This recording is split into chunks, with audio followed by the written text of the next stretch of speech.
તો બોટાદના ગઢડા તાલુકાના જલાલપુર ગામે બેંકમાં કૌભાંડ થયું છે।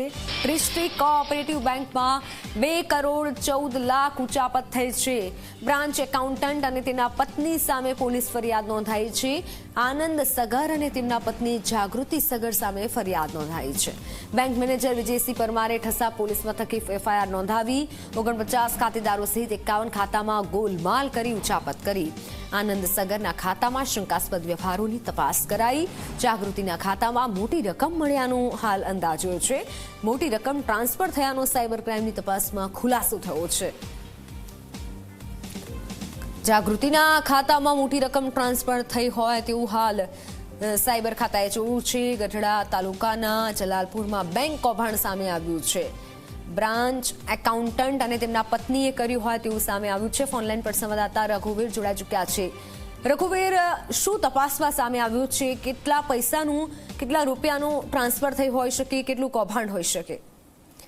મિત્તલ, વાત કરવામાં આવે તો જે ગઢડા તાલુકાનું જલાલપુર ગામ આવેલું છે ને, ત્યાં જલાલપુર ગામે ડિસ્ટ્રિક્ટ જે બેંક આવેલી છે, ડિસ્ટ્રિક્ટ કોઓપરેટિવ બેંક, અને બેંકમાં જો કૌભાંડની મિત્તલ વાત કરવામાં આવે તો રૂપિયા 2.14 કરોડ રૂપિયાનું અહીંયા ઉસાપત થઈ હોય તેવી રીતની એક ફરિયાદ જે છે તે ઠસા પોલીસ સ્ટેશનમાં ડિસ્ટ્રિક્ટ બેંકના જે બ્રાન્ચ મેનેજર છે તેમના દ્વારા કરવામાં આવી છે।